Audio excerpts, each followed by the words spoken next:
সবাই বলেছেন হুজুর কারবালার একটু আজ আপনি আমাদেরকে শোনাবেন। আজ আপনাদেরকে সেই কারবালার ময়দানে নিয়ে যাব। যদিও এটা কারবালার মাস না, তারপরও অনুরোধের কারণে একটু বলতে হয়।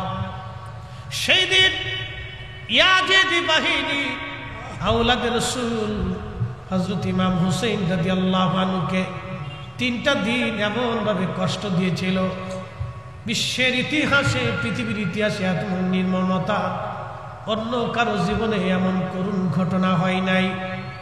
আপনি কল্পনা করতে পারবেন আপনার চোখের সামনে তিলে তিলে সন্তানরা ক্ষুধার্ত অবস্থায় মারা যাচ্ছে, না খেয়ে মারা যাচ্ছে, পানির পিপাসায় সন্তান ছটফট করতেছিল। হযরত ইমাম হুসাইন রাদিয়াল্লাহু আনহু সন্তানদেরকে নিয়ে চলে গেলেন, কারবালার ময়দানে উপস্থিত হয়ে গেলেন। 22,000 ইয়াজিদি সৈন্যরা সেই দিন তাকে ঘিরে ফেলে দিল, ফোরাত নদীর পানি বন্ধ করে দিল। একটাই কথা ছিল, হুসাইন আপনি ইয়াজিদের কাছে বায়াত গ্রহণ করেন। ইমাম হুসাইন বলেছিলেন একজন মদপায়ী নিকৃষ্ট ব্যক্তির কাছে বায়াত নিয়ে আমি রাসূলুল্লাহর সুন্নতের হানি করতে পারবো না, আমার জীবন চলে যাবে। এমন নিকৃষ্ট ব্যক্তির কাছে বায়াত নিয়ে আমি ইসলামের সম্মান নষ্ট করতে রাজি না। একবার জোরে বলা যাবে আল্লাহু আকবার।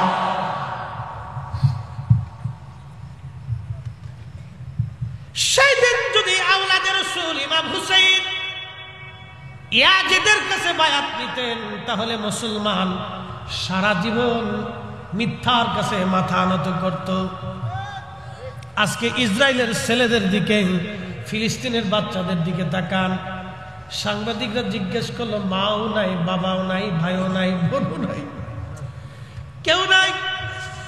ছোট্ট শিশুকে জিজ্ঞেস করা হলো কেমন আছো, ওরা বলে আলহামদুলিল্লাহ। খাও কি, বাসস্থান কি, বলে হাসবুনাল্লাহু নি'মাল ওয়াকিল নি'মাল মাওলা ওয়া নি'মান নাসীর। চিৎকার করে জোরে বলেন আল্লাহু আকবার। সাক্ষীর আবাসিক আমাদের দেশের ছেলেদেরকে আপনি 10 জন নবীর নাম জিজ্ঞেস করেন, অনেক বাচ্চারা বলতে পারবে না। কিন্তু ফিলিস্তিনের বাচ্চারা, সন্তান বাবা শহীদ হয়েছে, মা শহীদ হয়েছে, তারপরেও বাক্য বলে আলহামদুলিল্লাহ, হাসবুনাল্লাহ নি'মাল ওয়াকিল। ফিলিস্তিনের বাচ্চারা এখনো মাথা নত করে নাই, কারণ আওলাদে রাসূল ইমাম হুসাইনের শিক্ষা আমাদের উম্মত জীবন দিবা, জীবন চলে যাবে, সন্তান চলে যাবে, রাষ্ট্র চলে যাবে, পরিবার চলে যাবে, সমাজ চলে যাবে, সব ব্যক্তি হয়ে যাবে আলাদা, আত্মীয় স্বজন পার হয়ে যাবে, কিন্তু মিথ্যার কাছে মাথা নত করা যাবে না। আজকে দেখাই দিল ফিলিস্তিনের নারীরা সন্তান শহীদ হয়ে যায়, বোরকা ছাড়ে না, স্বামী শহীদ হয়, তারা হেজাব ছাড়ে না। আর আমার দেশের নারীরা বোরকাই পড়তেই চায় না, হেজাব তাদের মাথায় থাকে না। তার মানে আমরা নামে মুসলমান, কাজে মুসলমান হতে পারি নাই। কথা বলেন ঠিক কিনা? বুঝে যা মুসলিম কাকে বলে। তেলের গাড়ি তেলে চলে,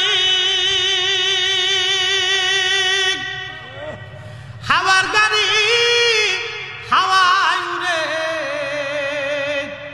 বিনা তেলে চালায় গাড়ি নবী সুলাইমান। আমরা সেই মুসলমান, আমরা সেই মুসলমান। কথা কোন ঠিক কিনা?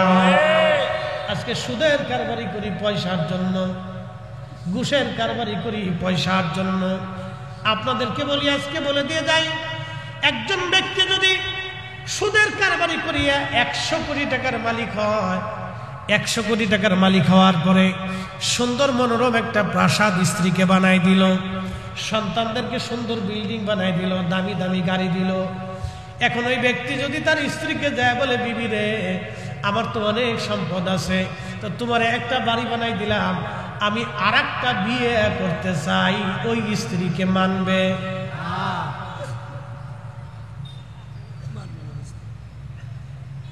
কথা করলে কোনো মানবে? তাহলে ওই স্ত্রীর জন্য সুদ খাই ওই বেটার জিন্দেগি শেষ। দুনিয়াতে যদি অন্য স্ত্রী না মানে তো আখিরাতের হালত কি? Zero zero zero. ও আসলেই বোকা, ও আসলেই বোকা। আর আপনাদেরকে বলে দিয়ে যাই, যেই সন্তানের জন্য সুদ ঘুষ খাইয়া হারাম খাইয়া 7 কোটি টাকার মালিক হইল, ওই লোকটা ধরেন তার আর একটা স্ত্রীর প্রয়োজন, তার এই স্ত্রী মারা গেছে, ধরেন আর একটা স্ত্রীর প্রয়োজন, ছেলে মেয়েরা বড় হয়ে গেছে, ওই ছেলেদেরকে ডাক দিয়ে যদি বলে বাবারা আমার আর একজন স্ত্রীর দরকার, আমি বিয়ে করতে চাই, রাত্রিবেলা গোপনে ছেলে যায় গলার মধ্যে ছুরি ধরে বলবে বুড়া কালে যদি অকাম করবার চাও বুড়া তোর জিন্দেগি শেষ করে ফেলব। ঠিক বললেও ঠিক, না ঠিক বললেও ঠিক, খোঁজ নিয়ে যায় দেখেন ওর জিন্দেগির 16 আনার 16 আনাই শেষ। দুনিয়াতে যদি না পান তাহলে হাসরের মাঠ কত কঠিন। এই জন্য কোরআন কতই চমৎকার আমাদেরকে একটা শিক্ষা দিয়ে গেল। একসাথে জোরে বলেন তো আল্লাহু আকবার। ইয়া আইয়ুহাল্লাযীনা আমানু লা তুলহিকুম আমওয়ালুকুম ওয়ালা আওলাদুকুম আন যিকিরিল্লাহ।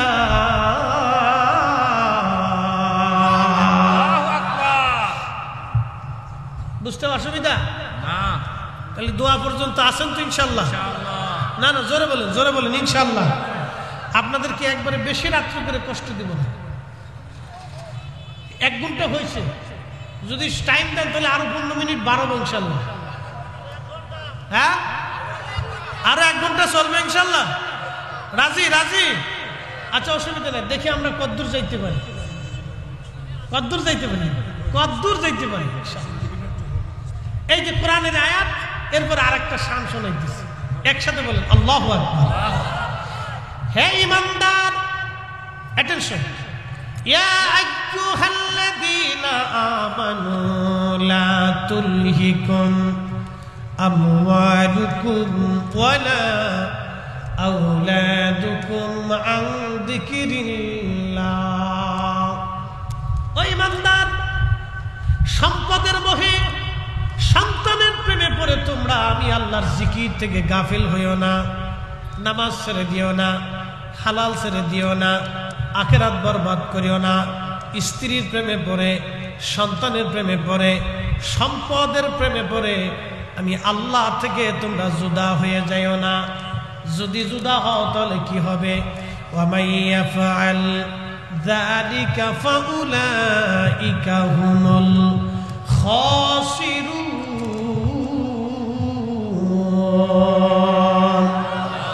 তুমি ক্ষতিগ্রস্ত হয়ে যাবে, তোমার আখিরাত বরবাদ হয়ে যাবে। জিন্দেগি তোর যাইরে পাখি দিয়া রে সোনার জিন্দেগি তোর যায় ফাঁকি দিয়া, জিন্দেগি তোর যাইরে ফাঁকি দিয়া রে সোনার জিন্দেগি তোর যায় ফাঁকি দিয়া। ও আদাম রে,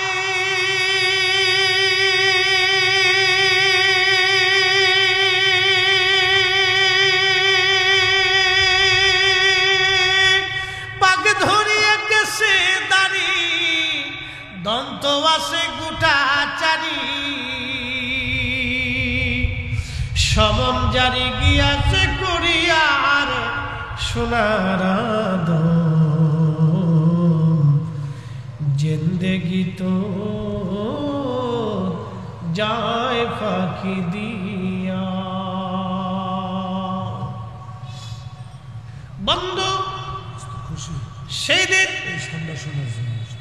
আল্লাহু আকবার। দোস্ত 1000 টাকা দিছে, আমি দোস্তের হাদিয়া না, আমি খুশি দিছি, শান শুনলাম একটা জিন্দগির। বন্ধু 1000 টাকা বকশিশ মেরে দিচ্ছে, মাশাআল্লাহ। আপনারা খুশি?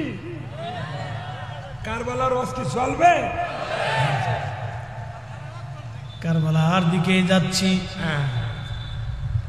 হযরত ইমাম আহমদ ইবনে হাম্বল রাহমাতুল্লাহ আলাইহি মুসনাদ আহমদ একখানা হাদিসে কারিমা লেখেন। আল্লামা ইমাম ইবনে কাসির আল বেদায়ের মধ্যে লেখেন, কষ্ট হবে না তো? 20টা মিনিট বসবেন তো ইনশাআল্লাহ? অনেকে চিন্তা করবে হুজুর আবার কি ওয়াজ শুরু করলো। শোনেন, এগুলি শোনার বড় প্রয়োজন। বলে ফরিদি হুজুর কারণ কি? আল্লাহু আকবার। নবীজির পরিবারের আহলে বায়াত অনেক সদস্য ছিলেন। প্রিয় নবীর বিবিগণ আহলে বায়াতের অংশ, সন্তানরা আহলে বায়াতের অংশ। আল্লাহর হাবিব নিজে, ফাতেমা, হাসান, হুসাইন, আলী রিদওয়ানুল্লাহি তাআলা আলাইহিম আজমাইন, এই 5 জন ছিলেন আল্লাহ নবীর আহলে পরিবার, খাস আহলে বায়াত। অন্যরাও আহলে বায়াত ছেলেরা খাস ছিল। এই 5 জনের সম্মান আকাশ শুনবে। এতই মর্যাদা তাদের, যাদের উসিলায় কোটি কোটি মানুষকে আল্লাহ ক্ষমা করে দিয়ে জান্নাতি বানাবে। হযরত আলী রাদিয়াল্লাহু আনহু সিফফিনের দিকে রওনা করতেছিলেন। পথে চলতে চলতে চলতে চলতে কারবালায় আসলেন।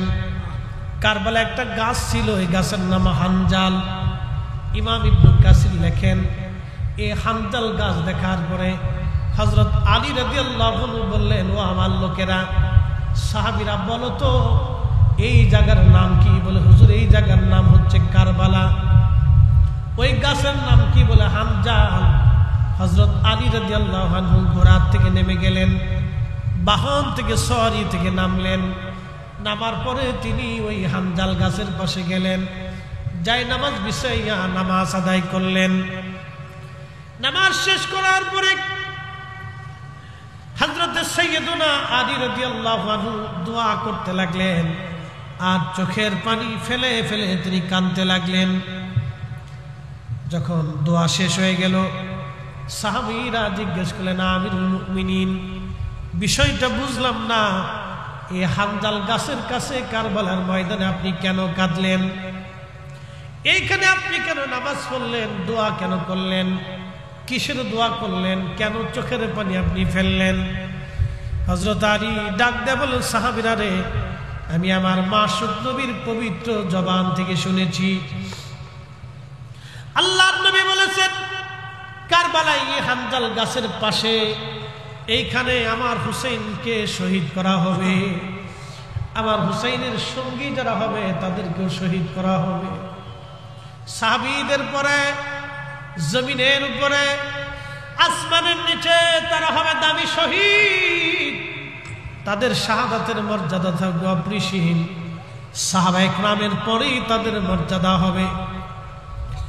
হযরত আলী বললেন, আমি আমার রাসূলের জবান থেকে শুনেছি এইখানে আমার হুসাইন শহীদ হবে সপরিবারে।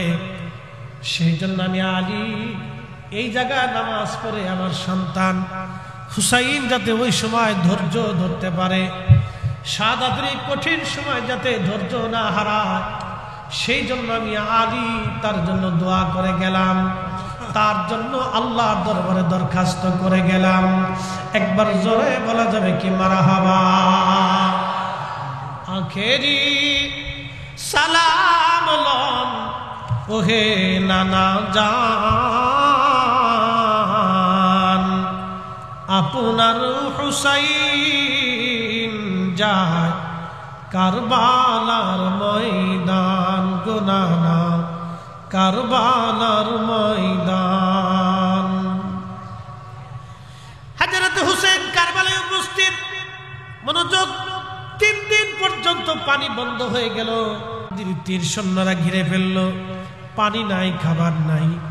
3 দিনের শেষ সময়, আল্লাহু আকবার, শেষ সময় ছোট্ট শিশু আলী আসগর কোলের মধ্যে আলী আকবর শহীদ হয়েছে, হযরত ইমাম কাসেম শহীদ হয়েছেন, হযরত আব্বাস আলামদার রাদিয়াল্লাহু আনহু শহীদ হয়েছেন, আরো পরিবারের সদস্যরা শহীদ হয়ে গেছে। শুধু বেঁচে আছে হযরত জয়নুল আবেদিন এবং শিশু আলী আসগর রাদিয়াল্লাহু আনহু। হযরত আলী আসগরকে কোলের মধ্যে নিয়ে ইমাম হুসাইন রাদিয়াল্লাহু আনহু পানির আশায় গেলেন। বিবি শাহরবানু, যিনি পারস্য সাম্রাজ্যের নাতি ছিলেন, হযরত আলী রাদিয়াল্লাহু আনহু পার্সিয়ানদের কাছ থেকে যুদ্ধে বিজয় করার পরে তারা যখন এই অ্যারেস্ট হয়ে যখন মদিনাতে আসলো, হযরত আলী রাদিয়াল্লাহু আনহু নিজে ইমাম হুসাইনের সঙ্গে তার শাদী দিয়েছিলেন। পার্সিয়ান সাম্রাজ্যের নাতি শাহরবানু, আল্লাহ তার গর্ভে একটা সন্তান দিয়েছিলেন। এই সন্তানের নাম ছিল আলী আসগর রাদিয়াল্লাহু আনহুকে কোলের মধ্যে নিয়ে বিবি সাহেবা ডেকে বললেন, স্বামী আমার, ওদের দৃষ্টিতে আপনি অপরাধী হতে পারেন, কিন্তু আমার এই কলিজার টুকরা সন্তান তো কোনো অপরাধ করে নাই, একটু পানির জন্য তাকে নিয়ে চলে যান, দেখেন পানি দেয় কিনা। হযরত ইমাম হুসাইন অনেক বড় আশা নিয়ে চলে গেলেন। হযরত ইমাম হুসাইন কোলের মধ্যে সন্তান নিয়ে গেলেন। 22,000 ইয়াজিদি সৈন্যরা সামনে দাঁড়ানো। আওলাদে রাসূল তাদেরকে ডেকে বলেন, নানার উম্মত, তোমরা আমার দৃষ্টিতে, তোমাদের দৃষ্টিতে আমি অপরাধী হতে পারি, তোমাদের দুশমন হতে পারি, কিন্তু আমার ছোট্ট শিশু আলী আসগর তো কোনো অপরাধ করে নাই, একটু পানি তুমি দয়া করে তাকে দাও। সেই দিন আওলাদে রাসূলের সেই করুণ আর্তনাদ তাদের মনে মায়া লাগে নাই। চিন্তা করেন পৃথিবীর কত বড় নির্মমতা, কত কঠিন নির্মমতা সেই দিন প্রদর্শন করা হয়েছিল। আল্লাহু আকবার। ইমাম হুসাইন রাদিয়াল্লাহু আনহু বারবার বললেন, দেখো, যদি বিশ্বাস না করো, অন্তত আমার কোল থেকে সন্তানটাকে নিয়ে যে অন্তত সন্তানটাকে একটু পানি পান করাইয়া দাও। সাতক্ষীরাবাসী সন্তানটাকে নিয়ে গেলেন। আওলাদে রাসূল বুকের মধ্যে ধরে বসে আছে। সীমার সেদিন ডেকে বলল, দাঁড়াও, জনমের পানি তোমাদেরকে পান করাচ্ছি। এক নাফরমান ইয়াজিদ শিবির থেকে একটা তীর ছুঁড়ে মারল। তীরটা এসে আওলাদে রাসূলের বক্ষর মধ্যে ধরে রাখা ছোট্ট শিশু আলী আসগরের কলিজা বিদীর্ণ হলো। বাবার কোলের মধ্যে সন্তানটা ছটফট করে শহীদ হতে লাগলেন। ইমাম হুসাইন রাদিয়াল্লাহু আনহু রক্তমাখা অবস্থায় সন্তানকে নিয়ে দ্রুত গতিতে তাঁবুর কাছে ফিরে আসলেন। বিবিকে ডাকতে বলেন, বিবি রে, তাঁবু থেকে বের হয়ে আসো, আমি আমার আলী আসগর কেমন পানি পান করাইছি, কোনোদিন আর পানির জন্য বিরক্ত করবে না। বিবি রে, আয় আয়, এমন পানি পান করাইছি, দেখো, এত সময় আমার নানা রাহমাতুল লিল আলামিন হাউজে কাউসারের পানি পান করাইয়া আমার আসগরের কলিজা ঠান্ডা বানাইছে।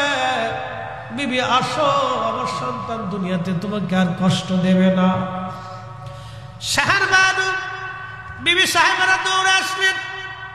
হযরত ইমাম জয়নুল আবেদিন একমাত্র বেঁচে যা পুরুষ, তিনি বলতেছিলেন, দুনিয়ার মানুষ, ভাই শহীদ হওয়ার দৃশ্যগুলি দেখেছি, বাবার কোল রক্তে ভিজা পেয়েছি, আমি একমাত্র বেঁচে যাওয়া পুরুষ সাক্ষী। সেই দিন আমার আব্বা জান কোলের মধ্যে সন্তানকে নিয়ে আহা চোখের পানি ছেড়ে ছেড়ে কাঁদতেছিল, বলতেছিল, রব্বে কারীম, আমি আমার সন্তানদেরকে পানির আশায়, পানির জন্য তাদের সামনে গিয়েছিলাম, আল্লাহ তুমি সাক্ষী থাকো মালিক, আমি আমার সন্তানকে পানির আশায় গিয়েছিলাম, ওরা পানিবিহীন আমার সন্তানকে শহীদ করেছে। আমি দুনিয়ার এই ফয়সালা চাই না, আমি হাসরের ময়দানের ফয়সালার জন্য অপেক্ষা করব। কত কঠিন হবে তাদের আখিরাত। সেই দিন যারা আওলাদে রাসূলের বিরুদ্ধে যুদ্ধ করেছিল, কত কঠিন হবে তাদের আখিরাত, কত কঠিন তাদের আখিরাত, কত ভয়াবহ হবে।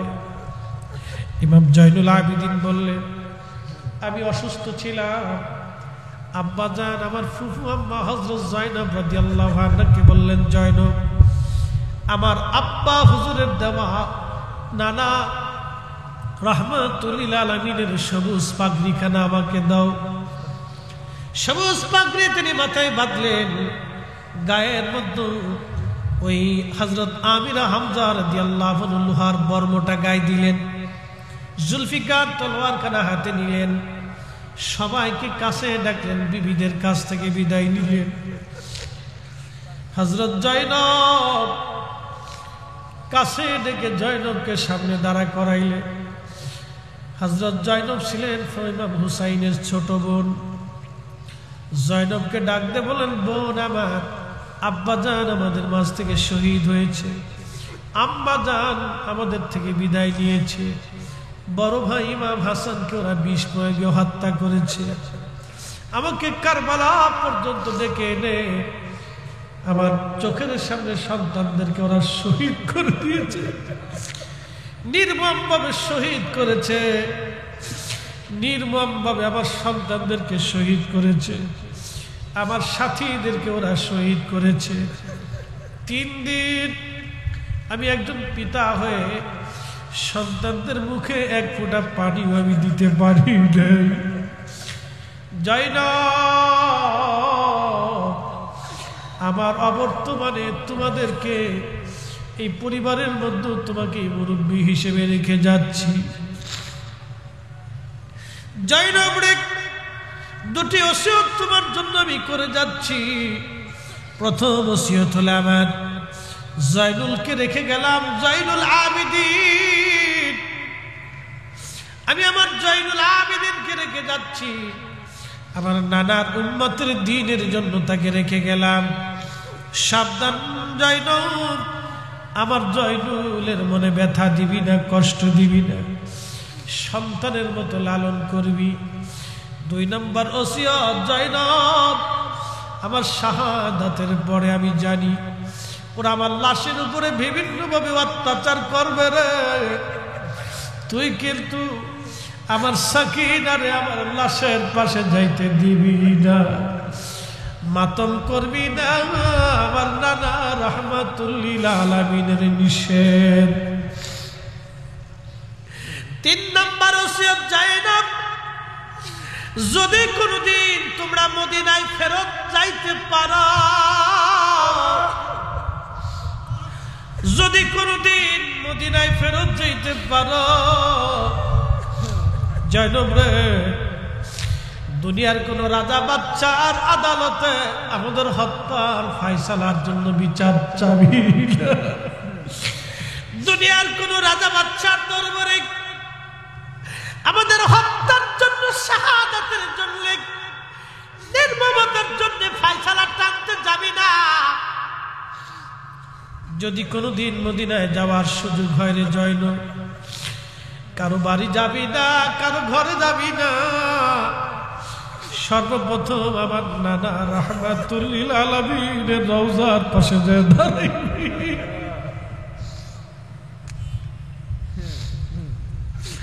ধীরে ধীরে চালাও সুরি সীমার আমারি গলায়,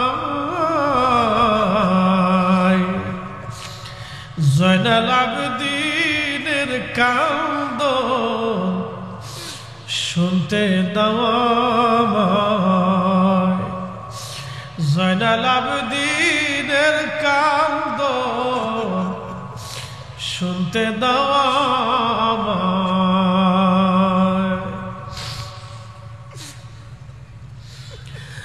সাতক্ষীরাবাসী হযরত ইমাম হুসাইন এই ওসিয়ত করার পরে উনি যুদ্ধের ময়দানে চলে গেলেন। যুদ্ধের ময়দানে চলে যাওয়ার পরে নির্মমভাবে তাকে শহীদ করা হলো। সাতক্ষীরার মুসলমান আজকে শুনে যান, ইমাম ইবনে কাসির আল বাদার মধ্যে লেখেন 133টা তীর পুরা শরীর মুবারক থেকে ঝাঁঝরা করে ফেলেছিল। 21টা বর্ষার আঘাত শরীরের মধ্যে ছিল, 33টা তলোয়ারের আঘাত ওনার শরীরের মধ্যে ছিল। পুরা শরীর মুবারক থেকে ঝাঁঝরা করে ফেলে দেওয়া হয়েছিল। উনি যখন শহীদ হয়ে যান, ওনার দেহ থেকে মাথা মোবারক কেটে আলাদা করে ফেলে দেওয়া হলো। ইমাম ইবনু কাসির আল বেদার মধ্যে বিশুদ্ধ সনদে লেখেন, যখন এইভাবে নির্মমভাবে অত্যাচার চলতেছিল, হযরত আব্দুল্লাহ ইবনে আব্বাস, যিনি রইসুল মুফাসসিরিন ছিলেন, কোরআনের সবচেয়ে বড় মুফাসসির, আল্লাহর নবীর আপন চাচাতো ভাই ছিলেন, উনি বলতেছেন, আসরের নামাজের পরে আমি কাবা শরীফের সঙ্গে হেলান দিয়ে বসা অবস্থায় আমি ঘুমিয়ে পড়লাম। আল্লাহর ঘরের সাথে হেলান দিয়ে ঘুমিয়ে পড়েছি। স্বপ্নের মধ্যে দেখি আমার পেয়ারা নবীজি কারবালার দিক থেকে জুব্বা মোবারকে ধুলাবালি, দাড়ি চুল মোবারকে ধুলাবালি, হাতের মধ্যে রক্ত গুলি নিয়া নবীজি দৌড়াইয়া দৌড়াইয়া কাঁদতে কাঁদতে কাবা শরীফের দিকে দৌড়াইয়া দৌড়াইয়া নবী আসতেছে। ইবনে আব্বাস বলেন, দুনিয়ার মানুষ স্বপ্নের মধ্যে দৃশ্যখানা দেখে আমি নবীজিকে বললাম, ইয়া রাসূলুল্লাহ, জীবনে কোনোদিন আপনার গায়ে ধুলাবালি দেখি নাই, চুল দাড়ি মুবারক এরকম ধুলাবালি এলোমেলো দেখি নাই, হাতের মধ্যে রক্ত কেন নবীজি? কেঁদে কেঁদে কেন আপনি কাবার দিকে দৌড়ে আসতেছে? আল্লাহর নবী ডাক দেখা, ইবনে আব্বাস রে, আব্দুল্লাহ রে, মক্কায় খবর দাও, আমার হুসাইন দুনিয়ায় নাই,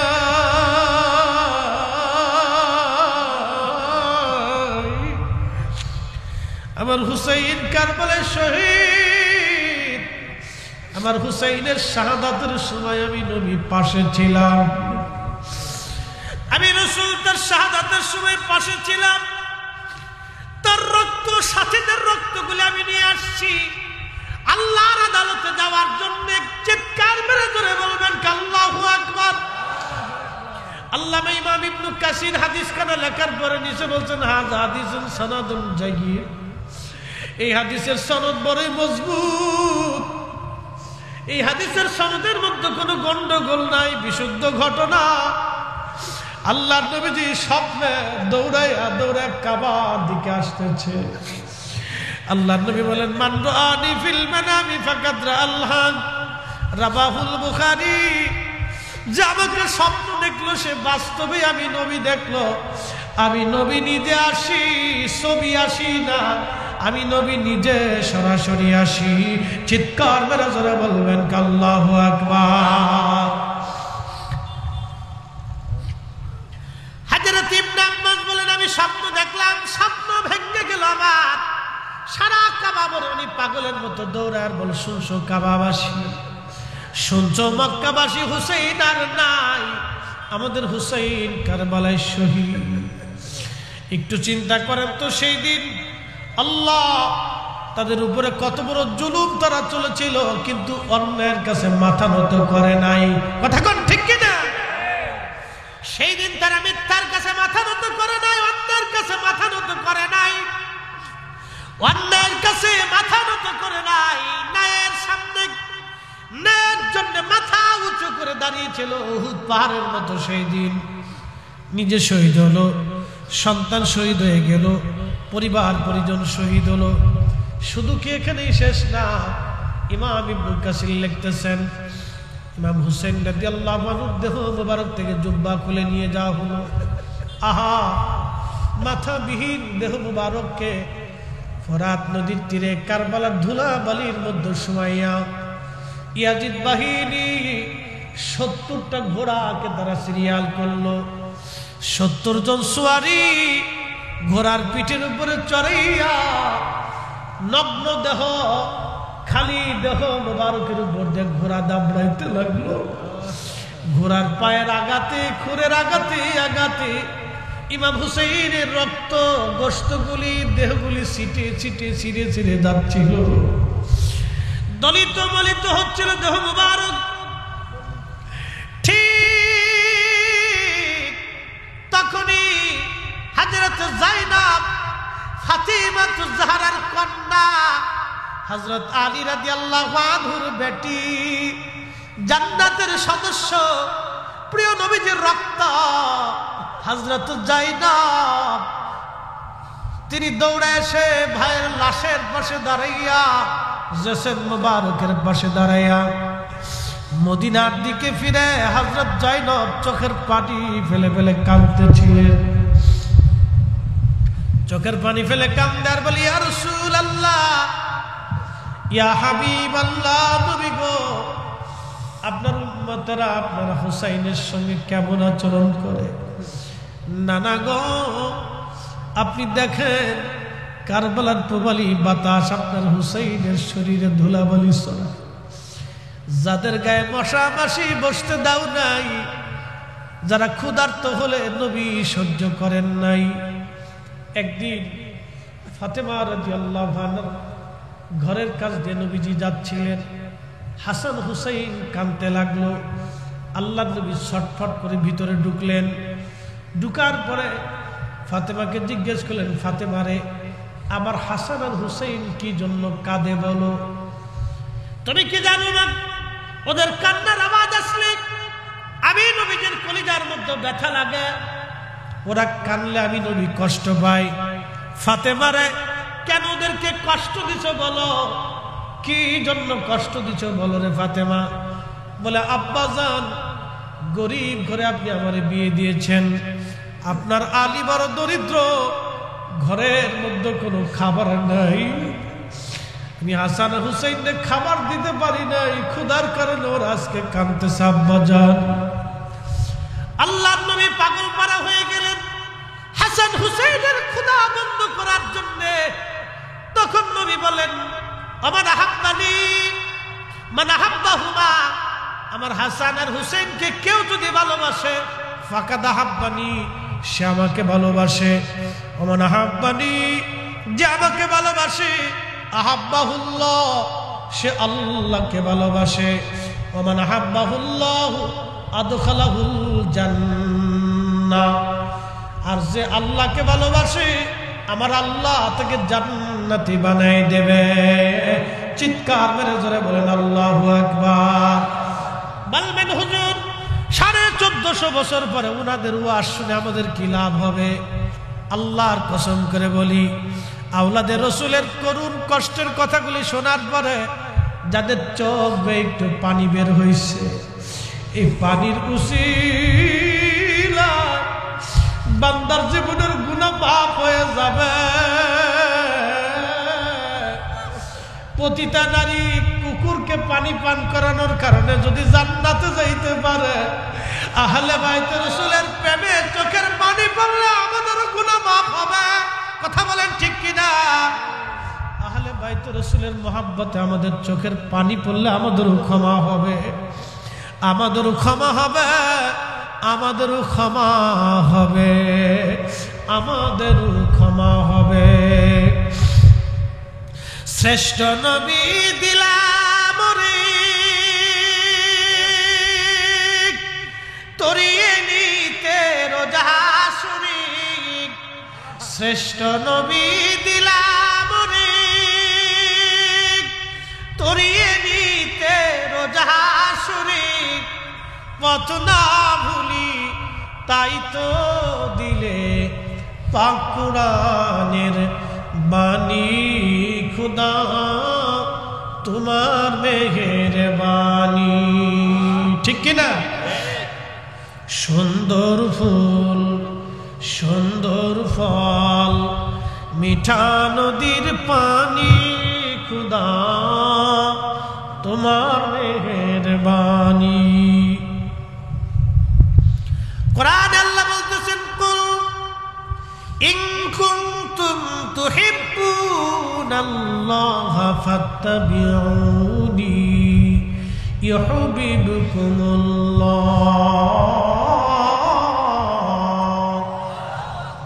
আলোচনা দীর্ঘায়িত করব না, আলোচনার মূল প্রতিপাদ্য বিষয় আমি বলে ফেলেছি।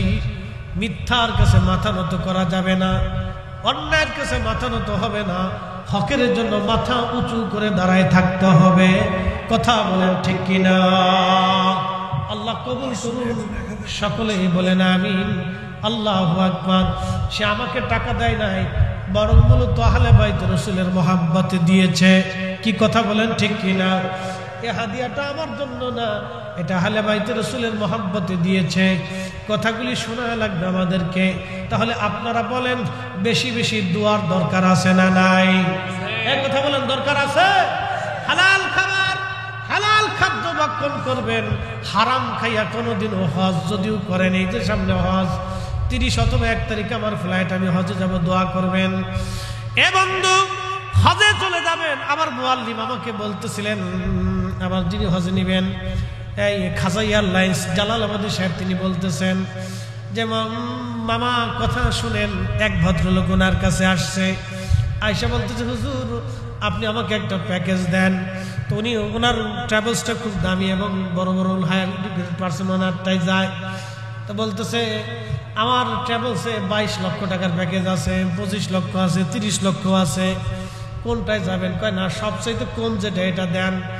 সরকারি হিসেবে 5,80,000 বা 90,000। বলতেছে, আপনি এত বড় কোটি কোটি টাকার মালিক।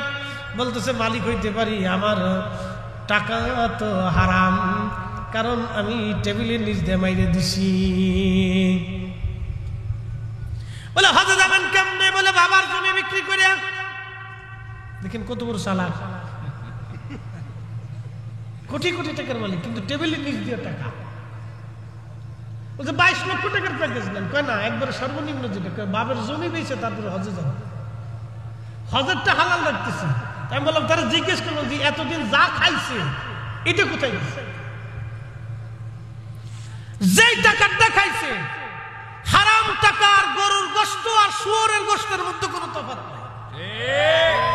এই আস্তে বলেন কেন, জোরে বলেন।